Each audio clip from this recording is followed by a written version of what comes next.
এসেছে আরো পরে, কিন্তু বিএনপির এর আগেও সংস্কার ছিল অনেক ধরনের, কারণ তারা রাষ্ট্র ক্ষমতা ছিল, আমরা ক্ষমতায় ছিলাম না, ক্ষমতার বাইরে থেকে ক্ষমতাকে আমরা চ্যালেঞ্জ করেছি। এবং সেই মুখের চাপাবাজি বক্তৃতা বিবৃতি দিয়ে নয়, শুধু লিখিত ডকুমেন্টে। হয়তো এখন এনসিপি কিংবা ধরেন এখন যেভাবে মিডিয়া আমাদের ফেভার আছে, ওই সময় ছিল যে কারণে এগুলো প্রচার হয় নাই। তারপরে থার্ড প্যারাতে আমরা বলছিলাম যে চাকরির ক্ষেত্রে কোটা সংস্কার করে মেধার অগ্রাধিকার আর যোগাযোগ, যাতায়াত ও চলাচলের নিরাপদ সড়ক ও পরিবহন ব্যবস্থা প্রতিষ্ঠার কথা এদেশের শাসক, নীতি নির্ধারক ও রাজনীতিবিদদের নজরে কখনো আসে নাই। বলছি, আজকে গতকালকে ব্রাহ্মণবাড়িয়া গেছি, রাস্তার যে অবস্থা, একটা হাইওয়ে এই রকমের অবস্থা থাকে, মৃত্যুর ভাগ। হাইওয়েতে সিএনজি চলে, রিক্সা চলে, রাস্তা খানা খন্দ। আমরাই দুইবার ভাবছিলাম গাড়ি উল্টেই যাচ্ছে বোধহয়। তো এই যে মরণ ভাত, এটা বলছি যে কারণ যখন এমপি মন্ত্রী হয়ে রাজনীতিবিদ এলাকায় যায়, তাদের তো ভিআইপি প্রোটোকল দিয়ে হর্ন বাজাইতে বাজাইতে নিয়ে যায়। দেখবে সেই শাসকদের চোখে কখনো পড়ে নাই। প্রাত্যহিক জীবনে এমন অজস্র সমস্যা ও সংকটে ডুবে আছে মাতৃভূমি। এই রকমের স্বাস্থ্য, উপজেলা হসপিটালে এক্সরে মেশিন নাই, জেলা হাসপাতালে ডাক্তার নাই, বিভাগীয় শহরে বিশেষজ্ঞ নাই, এরকমের অজস্র সমস্যায় ডুবে আছে এই দেশ। সেটা আমরা এখানে বলছিলাম। দেশবাসীর এমন মৌলিক জরুরি ও মানবিক প্রয়োজনকে গুরুত্ব দেয় না রাজনীতিক ও আমলারা। কারণ রাজনীতিবিদদের ছেলে মেয়ে, বউ বাচ্চা, পরিবার পরিচয় থাকে দেশের বাইরে, আমলারাও শেষ বয়সে সেটেল হয় বাইরে, তাদের কাছে গুরুত্ব পায় না। এই কথাগুলো আমরা তখন বলেছিলাম। তারপর আমাদের এই ঘোষণাপত্রের আপনার আরেকটা পেজে বলা আছে যে একই দেশে বিভক্ত হয়ে পড়া দুই দল মানুষ ৭১ পাওয়া স্বাধীনতাকে স্মরণ করছে ভিন্নভাবে।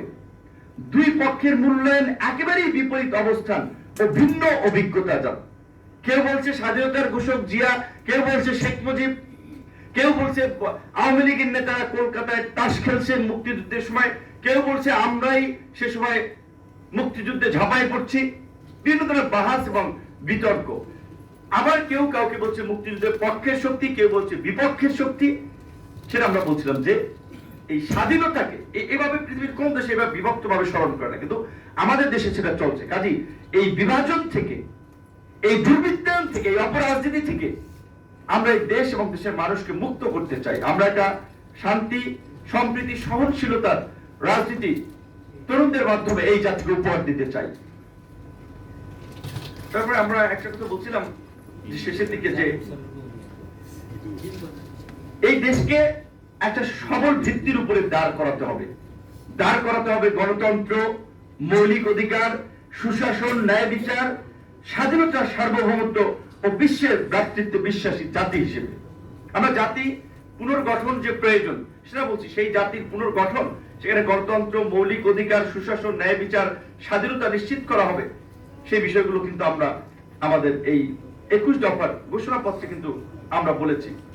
এবং শেষ প্যারাতে আত্মপ্রকাশের ঘোষণাপত্রে সেখানে বলেছিলাম সেই লক্ষ্যাভিমুখী সংগঠন, আন্দোলন ও রাষ্ট্র পুনর্গঠনের কাজে আমরা দেশবাসীর সমর্থন চাই। রাষ্ট্র পুনর্গঠনের কাজে ২১ সালে আমরা বলছিলাম যে রাষ্ট্র পুনর্গঠন করতে হবে। এখন সংস্কার অনেক বাপমার জন্ম হয়েছে, তো এই জন্য বললাম যে আপনারা এটা যদি একটু পড়েন, আপনারা এলাকায়, গ্রামে, পাড়া মহল্লায় বক্তৃতার সময় নিজেদের কথা, ইতিহাস, কমিটমেন্ট, অঙ্গীকার নিয়ে আলোচনা করতে পারবেন। চাপাবাজি, গলাবাজির দরকার হবে না যে ভাই আমরা এটা করেছিলাম, আমরা এটা বলেছিলাম, আজকে পুরো দেশ সেগুলো নিয়ে বসে আছে। তাহলে আমরা যেটা উপলব্ধি করেছিলাম ২০২১ সালে, এই জন্য বলছি যে একটু পড়তে হবে আমাদের ঘোষণাপত্রটা। এটা মোটামুটি মগজে রাখতে হবে, একটু পড়লে, ২-৪ বার পড়লে এটা নলেজে চলে আসবে। তারপর আমাদের দলের ঘোষণাপত্রের ১ নম্বরে নাম, ২ নম্বরে নীতি সমূহ আছে। নীতির অনেকগুলো ধারার ক্ষেত্রে পরিষ্কার ভাবে যে আপনার কতে বলা আছে যে দলের গঠনতন্ত্রে বর্ণিত উদ্দেশ্য সমূহ বাংলাদেশের সংবিধান পরিপন্থী হবে না। প্রথমত দল তো আমরা একটা দেশের রাজনৈতিক দল, এবং সেই দেশের যে মৌলিক সনদ সেটা সংবিধান, সেই সংবিধান বিরোধী কর্মকাণ্ড, দেশ বিরোধী কোনো কর্মকাণ্ড আমাদের দল করবে না। বিদেশিদের এজেন্ডা বাস্তবায়ন, এটা আমাদের দ্বারা হবে না। কোথা থেকে ওই আপনার কি বলে এখানে আপনার ওই বহুত্ববাদ নিয়ে আসা, কিংবা এলজিবিটি কে এখানে প্রতিষ্ঠিত করা, যেটা এই দেশের সমাজ নৈতিকভাবে সমর্থন করে, এই দেশের মানুষ সমর্থন করে, এগুলো আমরা পারবো না। এই সমস্ত এনজিও প্রজেক্ট আমাদের দ্বারা বাস্তবায়ন হবে না, পরিষ্কার কথা। আমরা এই দেশের এই সমাজের মানুষের মূল্যবোধকে বিশ্বাস করি, সেটা হিন্দু, বৌদ্ধ, খ্রিস্টান, মুসলমান, প্রত্যেকের ধর্মীয় মূল্যবোধ, সামাজিক মূল্যবোধ, সেটাকে আমরা ওন করি, ওন করতে চাই।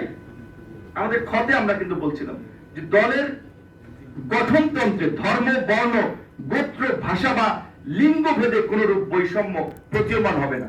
তো এই যে বৈষম্য নিরসন করা দরকার, বৈষম্যের বিরুদ্ধে আন্দোলন করা দরকার, আমরা বৈষম্য নিরসন করতে চাই। ধর্ম, বর্ণ, গোত্র নির্বিশেষে আমরা একটা নিজেদেরকে সবার ঊর্ধ্বে থেকে একটা দল হিসেবে নিজেদেরকে দাঁড় করাতে চাই, মধ্যমপন্থী দল হিসেবে।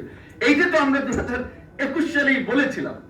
ওই যে বলছি, এখন এই আবু সাইদ ভাই বলেছিল যে এইটা মধ্যমপন্থী না, মধ্য ডান কেন্দ্রিক না, মধ্য বাম কেন্দ্রিক, সেটা আমরা জানি না।